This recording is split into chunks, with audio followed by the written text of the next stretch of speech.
और सरकार ने खुद ने ये दंगा करवाया। जब तक फोर्स जब उसने भेजी नहीं है तो इसमें सरकार का ही हाथ है। हमें पूरी खतरा है, अभी भी कुछ भी हो सकता है और जो है हमारा सभी परिवार समाज जो है भयभीत है।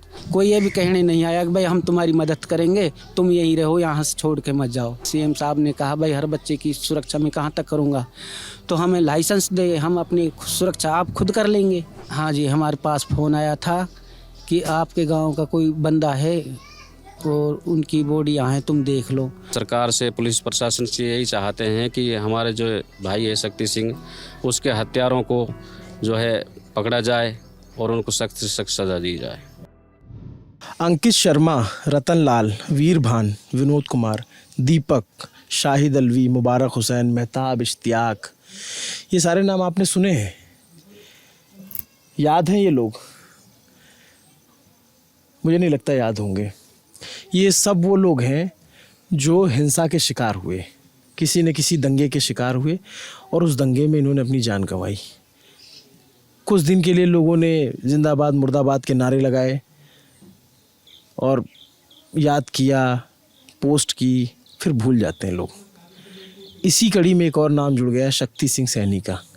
नूंह ज़िले का शक्ति, जो 31 जुलाई को जो हिंसा हुई, उस हिंसा के वो शिकार हुए और उनकी जान चली गई। ये उनका परिवार है, शोकाकुल परिवार, यहाँ सब लोग बैठे हुए हैं। शक्ति के साथ क्या हुआ था? शक्ति सिंह जो है जी यहाँ शाम को लगभग 6 बजे घर पर था, खाना वाना खा कर के जो है गुरुकुल की तरफ गया था। गुरुकुल में जो है कुछ विशेष समुदाय के लोगों ने चढ़ाई कर रखी थी, तो न पता वो उसकी चपेट में आया है। बाकी हमें तो जो है सूचना सुबह मिली कि भाई मांडीखेड़ा हॉस्पिटल से मैसेज आया कि भाई आपके परिवार से कोई सदस्य है, डेड बॉडी आई है। तो हम वहाँ जा कर के हमने जो है कि डेड बॉडी को देखा तो वो हमारा भाई था। क्या उम्र थी? लगभग 35 वर्ष थी जी। क्या करते थे शक्ति? शक्ति सिंह जी फ़िलहाल तो जो है हलवाई की दुकान पे काम कर रहा था। बाकी वो चिल्ला पास में? हाँ, ये बड़कली चौक है, 2 किलोमीटर आगे, पास में ही कर रहा था जी। आप भी भाई हैं शक्ति के? हाँ। क्या नाम है आपका? हरिकिशन सैनी। क्या हुआ था, आपको कैसे पता चला? यहाँ से वे गुरुकुल गया जी, शाम के टाइम, गुरुकुल शाम के टाइम सभी जाते हैं, तो यहाँ से गुरुकुल की कह के गया जी। वहाँ रास्ते में भीड़ थी, वे गुरुकुल पहुँचा ही नहीं। जो दंगाई थे उन्होंने उसको किडनैप किया, क्या नहीं किया, हमें तो सवेरे पता लगा। तो रात भर आप लोगों ने खोजा होगा? खोजा जी, उसका फ़ोन स्विच ऑफ हो गया था जी। गुरुकुल में पता किया था, गुरुकुल में भी नहीं था और दंगे का माहौल था। हम अपने बच्चों के, छोटे छोटे जो बच्चे, हम जंगल में रहते हैं, हम अपने बच्चों के पास थे। हम उसको खोजने जाएं तो जो है कि वहाँ लड़ाई का खतरा था, तो हमको मारते हुए, हम यहाँ की सुरक्षा करें, उसको ढूंढ के लाएं, क्या करें क्या नहीं करें। नूंह का भादस गांव है जी। क्या आबादी है यहाँ आसपास? यहाँ जी हिंदू समाज के लोग तो लगभग 10% हैं, बाकी मॉडर्न समाज के हैं। कभी पहले ऐसा इस तरह का माहौल? हाँ, ऐसा पहले काफ़ी बार हुआ है। 92 में भी हुआ था जी, ये मंदिर तोड़ दिया था, ये जो गुरुकुल है बिल्कुल क्षतिग्रस्त कर दिया था। कई बार झगड़े हुए थे जी, यहाँ तो चलते ही रहते हैं। यहाँ तो मेवात में जी झगड़े चलते ही रहते हैं। पहले यहाँ हिंदू जो रहते थे कम से कम 20, 25, 30% थे, लेकिन अब घटते पूरी मेवात में सारन ने प्लान कर लिया, लगभग अब 15% के लगभग रह गए और वो भी प्लान करने की सोच रहे हैं। जब इस तरह के दंगे होते हैं, इस तरह के हादसे होते हैं, हमारे जब किसी बेटी की बारात आती है, शादी करते हैं हम, तो बारात आती है तो बारात के ऊपर गिड़ पत्थर बरसाए जाते हैं। ऐसी कोई बारात नहीं है गांव में अभी तक सुरक्षित गई जो पिट के नहीं गई। मतलब दंगे तो होते ही रहते हैं यहाँ। तो शक्ति किसी संगठन से भी जुड़े थे या फिर सिर्फ? ना जी ना, वे संगठन से नहीं जुड़े थे, वे सवेरे शाम तक अपने घर पे ही थे। लगभग 12 बजे से झगड़ा चालू हुआ मेवात के अंदर। तो 12 बजे से झगड़ा चालू हुआ तो रात के 2 बजे जो है कि फोर्स आई ही।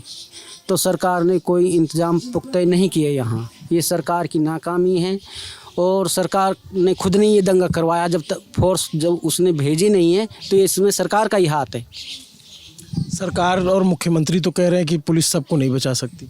सबको नहीं बचा सकते। हिंदुस्तान में जितने भी लोग हैं सारी सरकार की जिम्मेवारी होती है, एक एक बच्चे की होती है।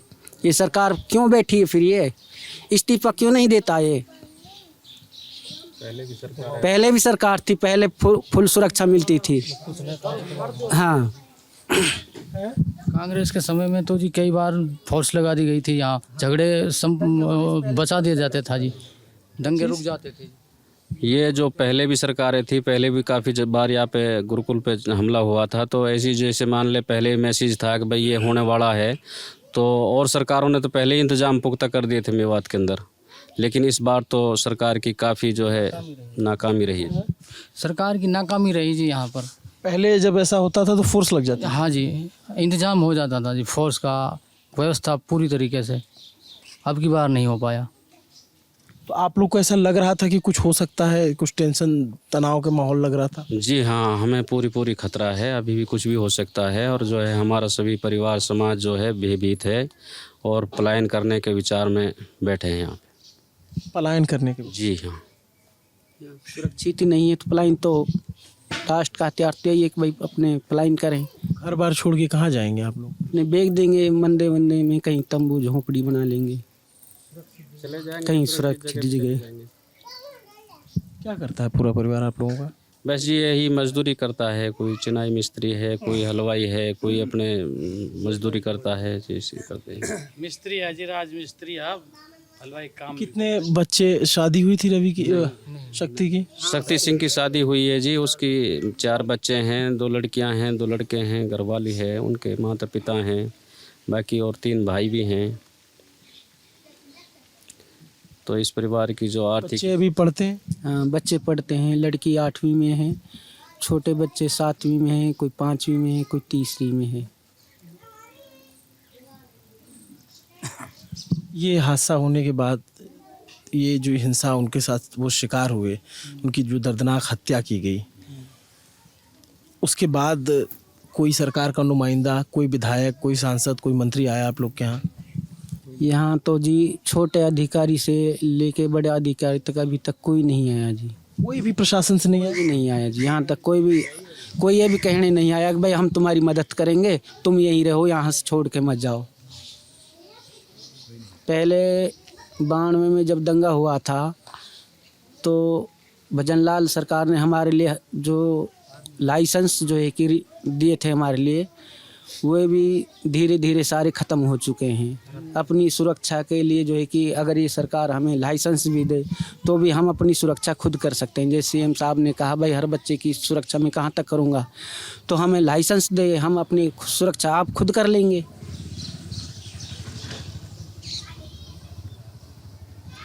ये जो यहाँ के ये फिरोजपुर जीरका विधानसभा लगती है? हाँ जी। यहाँ के विधायक कौन है? मम्मन खान है जी। यहाँ के विधायक मम्मन खान है जी, हमारे पड़ोसी भी हैं, खेत भी उनका नज़दीकी है। अभी तक हमारे मम्मन खान भी हमारे तसल्ली देने के लिए नहीं आए। ना, कोई नहीं है जी। उनके बयान पे भी विवाद चला, आपको पता चला उनके?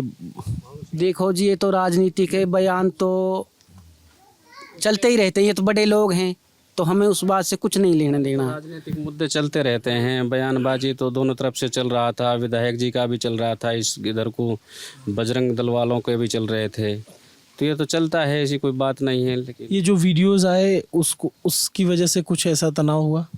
हाँ, ये इसी से प्रभाव पड़ा है, जो इधर उधर से जो वीडियो जारी हुई हैं, तो इनसे काफ़ी माहौल ख़राब हुआ है इलाके में। प्लानिंग पहले से? हाँ, पहले से ही प्लानिंग थी, इनका सुनियोजित षड्यंत्र था। पहले तो चल रही हैं, काफ़ी दिन से चल रही हैं ये तो। ये तो जी जो वीडियो जारी हुआ जी उसकी वजह से ही दंगा भड़का जी, जो इन्होंने वीडियो जो छोड़े हैं नेट पर, उसने ये दोनों तरफ से जो बयानबाजी इन्होंने जो संसद पार्लियामेंट में इसमें जो बयान दिया था नहीं कि मोनू मानसिक के खिलाफ में जी, उसके विषय पे जी। एक मुनू मानेसर का वीडियो और एक विधायक का वीडियो। हाँ जी, दोनों इसकी वजह से जो है दंगा और बढ़ा। यहाँ के और सारे लोगों ने भी, लोकल लोगों ने भी वीडियो बनाए थे। हाँ जी, उससे भी असर पड़ा जी, काफ़ी लोग जो उससे ही जाके नहीं बढ़े हैं जी। सोशल मीडिया से आप एक मानते हैं कि दंगा? हाँ जी, मेन कारण है जी। नहीं, पहले बहुत भाईचारा अमन था। अभी सर ऐसा है कि जैसे हमारे गुरुकुल पे जो हमला हुआ था, हमारे गुरुकुल पे जैसे हमला हुआ था, काफ़ी भीड़ थी, 300-400 लगभग आदमी थे गुरुकुल पे जिन्होंने चढ़ाई की थी। लेकिन इसमें जो है कि हमारे गांव के सरपंच व उनकी टीम, उनका बड़ा सहयोग रहा है, जिन्होंने हमारे गुरुकुल को, हमारे जो आदमी थे उसमें। कौन सरपंच है? सरपंच है जी, शौकत अली सरपंच है गांव का, मौजूदा सरपंच है। उन्होंने मदद की? हाँ, शौकत सरपंच है, खान साहब है और एक चेयरमैन साहब हैं, उन्होंने हमारी फुल मदद की। उन्होंने मंदिर तोड़ने नहीं दिया उनको। लेकिन मतलब शक्ति किधर से, मतलब उनकी बॉडी कहाँ मिली, आप लोग को पता चला? बॉडी के हमें मांडी खेड़ा मिली जी, बॉडी हॉस्पिटल में जी। हमारे पास, आपके पास फोन, आप उनके भाई हैं, आपके पास फोन आया? हाँ जी, हमारे पास फ़ोन आया था कि आपके गांव का कोई बंदा है और उनकी बॉडी यहाँ है, तुम देख लो। फिर हमें शक हुआ, हमारा भाई भी गायब है, देख के आते। फिर हम 4-5 भाई वहाँ गए थे, तो हमारा ही भाई था। आप लोग के गांव से जो आप गांव के लोग आ रहे हैं? गांव के लोग तो आ रहे हैं, सरपंच और चेयरमैन दोनों हमारे शांति भी दे के जा रहे हैं और हमारी मदद के वो भी कर रहे हैं। और कोई उनके अलावा कोई आदमी नहीं आया हमारे पास, 2 ही आदमी। 2 आदमी? हाँ जी, एक सरपंच है जी अपने मौजूद है और दूसरा चेयरमैन है जी, एक्स चेयरमैन है जी, वो आए हैं जी। हाँ जी, उसके अलावा अभी तक गांव के और इतने कोई बंदे नहीं आए जी। बाकी तो हमारा हिंदू समाज है, बाकी हमारा हिंदू समाज आ गया थोड़ा। बाकी हमारा हिंदू समाज है, वो सारे हम एकत्रित हैं एक जगह पर। बाकी हमारे लिए सरपंच साहब आते हैं गांव के, बार बार आते हैं, वो हमें दिलासा देते हैं ठीक ठाक रहने की, और हम भी उनको दिलासा देते हैं। इस वजह से गांव का माहौल फ़िलहाल बना हुआ है। बाकी पुलिस प्रोटेक्शन कुछ नहीं है अभी तक, ना ही कोई पुलिस आई है यहाँ पर, ना ही कोई पुलिस ने अभी तक इस परिवार के लिए कोई सांत्वना दी है जी। ना मुलजिम पकड़ा गया, ना ही कोई FIR दर्ज कराई आप लोगों ने? जी हाँ, FIR दर्ज हुई है जी, लेकिन अभी तक जो है कोई वो आश्वासन सरकार ने नहीं दिया कि भाई आपकी जो है तस्दीक की जाएगी, भाई जो दोषी पकड़े जाएंगे उनको सज़ा दिलाई जाएगी, ऐसा किसी ने कोई आश्वासन ना दिया। और हम सरकार से, पुलिस प्रशासन से यही चाहते हैं कि हमारे जो भाई है शक्ति सिंह, उसके हत्यारों को जो है पकड़ा जाए और उनको सख्त से सख्त सज़ा दी जाए। कौन थे हत्यारे, आप लोगों को कुछ पता लगा? जी, यही भीड़ थी जिन्होंने हमारे गुरुकुल पर जो है हमला किया था, वही भीड़ थी, उन्हीं की चपेट में वो आया है जी। आप लोगों को कब पता चला? हमें सुबह पता चला 6:30-7 बजे करीब, जब हम गुरुकुल पे वहाँ था, तो तुम्हारे गांव का शक्ति सिंह वहाँ पे मांडी खेड़ा में मौत हो गई, उसकी डेड बॉडी पाई थी। क्या अभी आप लोगों को भी डर लग रहा है? हाँ जी, बिल्कुल डर लग रहा है जी। अभी हमारे पास ना कोई सरकार, ना कोई थाने से कोई, ना SHO आया, ना कोई सरकार से कोई भी कोई सूचना नहीं आई, ना कोई मिलना है, कोई विधायक भी नहीं मिलना आया अभी। तो आप लोगों ने FIR खुद जाके दर्ज कराई थी? जी हाँ, हमने जो है FIR खुद दर्ज कराई है, पोस्टमार्टम कराया था। सरकार का जो काम था जी उन्हें किया अपना, जो FIR दर्ज की, वो तो होनी थी जी, वो तो काम उसने वो किया, उसके बाद किसी ने कुछ ना कहा। कोई मुआवजा या कुछ ऐसे देने की बात? ना ऐसे कोई मुआवजा देने की कोई ऐसा कोई आश्वासन नहीं दिया है अभी तक, ना ऐसा कुछ नहीं दिया जी। आप देखिए, ये स्थिति है, एक व्यक्ति की जान चली गई, उसकी हत्या कर दी हिंसक भीड़ ने, और वो भीड़ कहाँ के थे, कैसे थे, इनको पता तक नहीं है। अज्ञात मृत्यु हुई एक तरीके से कि अज्ञात लोगों ने मार दिया। FIR भी अज्ञात लोगों के नाम पर दर्ज हुई कि अज्ञात लोगों ने मारा है, लेकिन इनका तो अपना चला गया। वो हो सकता है टीवी के लिए या फिर अखबारों के लिए, न्यूज़ के लिए वो खबर हो, लेकिन इनका तो अपना चला गया। जो लोग सोशल मीडिया पे इस तरह का वैमनस्य फैलाते हैं, जो लोग हिंसा भड़काते हैं, एक दूसरे के बीच आग लगाते हैं, उनके परिवार का कोई नहीं जाता इनके जैसे परिवार का है। ये आप देखेंगे तो गांव के बीच जंगल है, आगे इनका एक छोटा सा घर है। मतलब परिवार की आर्थिक स्थिति भी आप समझ सकते हैं कि वो टीन का घर है। ये टीन ये घर है। ये गांव आबादी से दूर आप लोग रहते हैं यहाँ पर। ये यही वाला घर है, ये सामने वाला, ये आबादी से दूर रहते हैं। और इसको आप लोग क्यों बोलते हो कि जंगल में रहते हैं? हाँ जी, ये सैनिक कॉलोनी है जी। अच्छा, सैनिक कॉलोनी है जंगल में। यही उनका परिवार पूरा इसी में रहता है आप लोगों का? हाँ, यही रहता है जी। और ये ऐसे टीन शेड लगा हुआ है जी हाँ, ये गेट पे। राधा कृष्ण की मूर्ति लगी हुई है, तो पोस्टर लगा हुआ है। ये आप घर की स्थिति देखिए। मतलब सामान्य जीवन चलाने से ज़्यादा जितना जो सामान्य ज़रूरत की चीज़ें होती हैं उसके भी महदूद थे। ये छोटा सा गैस है, सिलेंडर है, 2 चारपाई हैं, पंखे हैं, टीन की शेड है। और आप देख इसकी हालत देख करके आप ये कितने संपन्न रहे होंगे उसका अंदाज़ा लगा लीजिए कि इस अभाव में जीना, इस अभाव में काम करना, और उसके बाद इस तरीके की हिंसा का शिकार हो जाना। और इसके ज़िम्मेदार वो लोग हैं जो हिंसा करते हैं और जो हिंसा भड़काते हैं, एक दूसरे के बीच में लड़ाई लगवाते हैं। आप उन लोगों को सोचना चाहिए कि आप तो फेसबुक पे पोस्ट डाल दोगे, आप तो एक दूसरे को लड़वा दोगे। जाता ऐसे गरीब आदमी के घर का आदमी है। अंदर जब हम यहाँ खड़े हैं, बाहर लोग बैठे हुए हैं, पूरा परिवार शोक में डूबा हुआ है, रह रह के रुदन की आवाज़ें आती हैं। अंदर उनकी पत्नी होंगी, उनकी माँ होंगी, उनके लिए तो उनका संसार चला गया। लेकिन दूसरों के लिए क्या है कि वो तो बस फेसबुक पे पोस्ट डाल दिया, ट्विटर पे पोस्ट डाल दी, लिख दिया ऐसा नहीं वैसा। जिसके घर का जाता है, जैसे मैंने शुरू में नाम लिए, उनको आज आप नहीं जानते होंगे, मुझे पता है। हम क्योंकि ये देख रहे हैं ना, इस तरीके की चीज़ें लगातार हो रही हैं। बड़ा जिंदाबाद, बड़ा मुर्दाबाद के नारे लगाए जाते हैं, पोस्ट लिखे जाते हैं, याद करेंगे, ये करेंगे। झेलना आखिरकार उनके परिवार को पड़ता है जिनके घर का आदमी चला जाता है। सरकारों का क्या है, मुख्यमंत्री कह देंगे कि पुलिस सबको सुरक्षा नहीं दे सकती है। विधायक ममन खान कहते हैं कि प्याज तोड़ देंगे। अब आप देखिए, यही प्याज टूटा है, एक परिवार के ऊपर दुखों का पहाड़ टूटा है। राजनीति करिए आप लोग, वोट बैंक की राजनीति करिए, लेकिन इस स्तर पे मत करिए कि किसी के घर का चिराग बुझ जाए। किसी के 4 बच्चे हैं, पिता चला गया उनका, इकलौता कमाने वाला, कोई ऐसी बड़ी धन संपदा नहीं दिख रही कि वो अपने पीछे छोड़ गया हो। छोटा सा घर है, ये स्थिति है। और उसके बाद लोग लिखेंगे कि ऐसा नहीं है, वैसा है, ये कर देंगे, वो कर देंगे। आप लोग तो बस फेसबुक पे पोस्ट लिखते हो ना। कभी आपने देखा है किसी नेता, विधायक, मंत्री के घर के आदमी को जाते हुए? ये आम गरीब आदमी झेलता है इस तरीके की हिंसा।